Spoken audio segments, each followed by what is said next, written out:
most of you already know something about. You may not know quite how weird it is.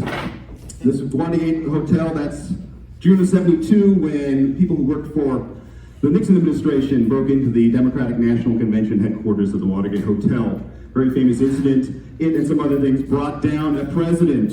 So very quickly, I'm just going to talk about some of the weirdness involved. And by the way, this is only a sample. There's much more weirdness involved. First of all, let's talk about the sheer incompetence of the burglars. There were in fact 2 Watergate break-ins at the DNC in May and June 1972. Why were there 2? Well, the first one, not all of the phone taps they installed worked properly, so they had to break in again.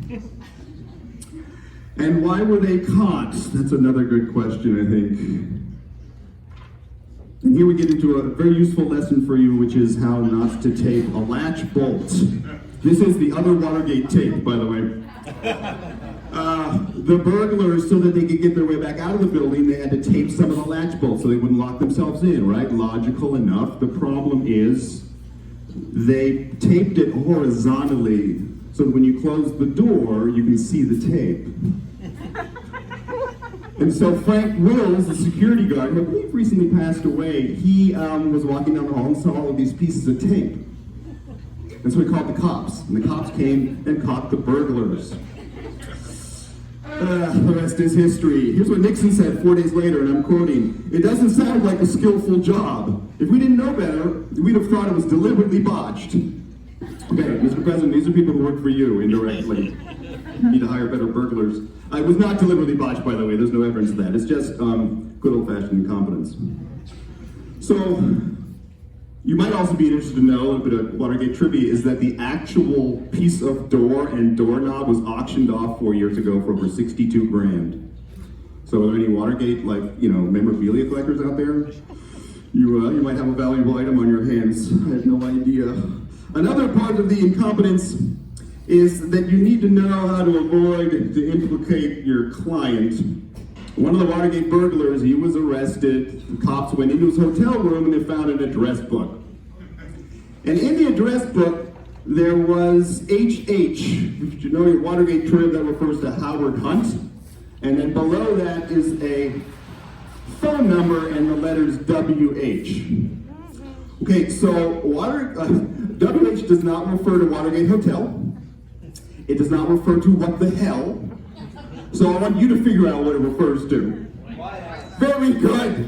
You already know a lot more about this than the burglars ever would. Yeah, so this was sort of incriminating. By the way, this did not immediately lead to where you might think it was because the investigators weren't terribly interested in sort of doing a full court press.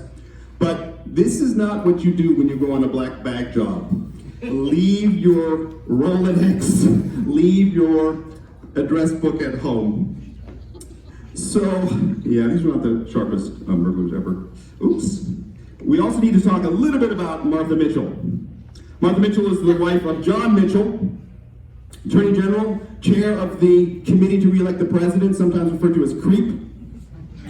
Poor acronym choice. Martha Mitchell was in a hotel in Southern California at the time of the Watergate break-in.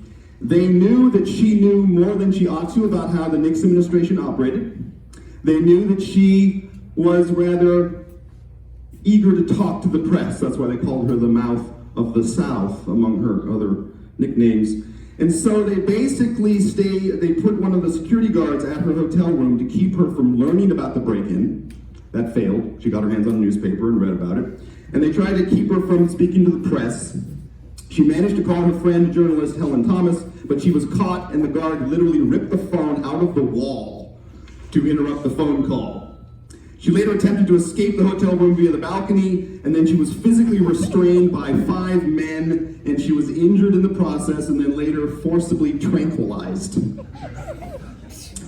Yeah, actually her end is not very funny. It's kind of sad later, I'm not going to get into that, but that's pretty weird too. But I have to save the most weird person for last. George Gordon Battle Libby. That's his real name. His official title, by the way, was General Consul for CREEP. I could spend a whole evening talking about him. This is a man who, as a teenager, climbed 60 feet up a tree in the middle of a thunderstorm in order to overcome his fear of lightning. He also allegedly once ate a rat to overcome his fear of rats. This is the guy, you probably heard of him. He's the one who, at a restaurant one night, held his palm over a candle until all the other people at the table start to smell his skin burning. He's just to prove how tough he is. Yeah. He joined the FBI in 1957 and improperly ran an FBI background check on his prospective wife.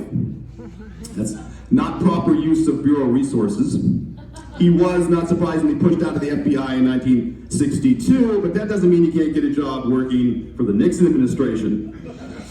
As general counsel for Creed, by the way, he was one of the people in the Special Investigative Unit, also known as the Plumbers, right? These are the people who broke into the psychiatrist's office of Daniel Ellsberg. That's back in 1971. In 72, he pushes a whole list of dirty tricks on John Mitchell. He does a presentation. He has all sorts of plans to kidnap radical leaders and hold them in Mexico until the Republican National Convention was over. He had a plan to hire prostitutes and then use them to entrap Democratic officials, right, to embarrass them. Most of these plans were rejected.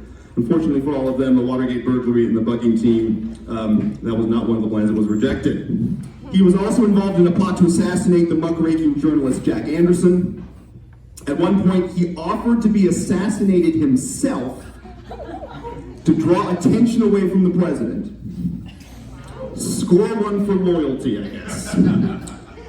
He was convicted of conspiracy, burglary, illegal wiretapping, and also civil rights violations in that psychiatrist's office break-in I told you about. He did more time than anybody else because he refused to cooperate with authorities. So he did 4.5 years in the federal penitentiary. Then he got out and wrote this book that's super embarrassing and how we know so much about him. His post-Watergate career in some ways is even more interesting. In the early 80s, he went on a lecture tour with Timothy Leary. Yeah, that Timothy Leary, the LSD guru. They went on, I actually saw it when I was an undergraduate, way I'd be back in the dark ages. Then we later on found out that the whole thing was scripted. How sad. Anyway, he showed up on several episodes of Miami Vice in the 80s. And then, of course, he ended up with a 20-year stint as a radio talk show host. If he had lived a little longer, I'm sure he would have had a podcast. There's no question about that. It's the only thing missing. The weirdest thing of all, though, I think I'm going to say for last, and that is that Richard Nixon himself, despite what this picture might suggest, he ends up as a total hippie. A lot of people don't know this. Basically living on the beach in San Clemente in one of those Volkswagen campers. So we should have seen this coming. We should have known, for example, that when LBJ retired, he ended up looking like this. And you can ask me in the Q&A about why that is the case. And then, of course, if you take that into account, it makes more sense that later on LBJ is played on television by Walter White. But it's more astonishing, but like I said, the signs were there if you knew what to look for. Like, for example, famously, he resigns, leaves the White House via helicopter August 9th, 1974, right, and he resigns. He's given the peace signs. The other presidents don't do that shit. They really don't, right? And so we really shouldn't be surprised at the end of the day that he ends up looking like this.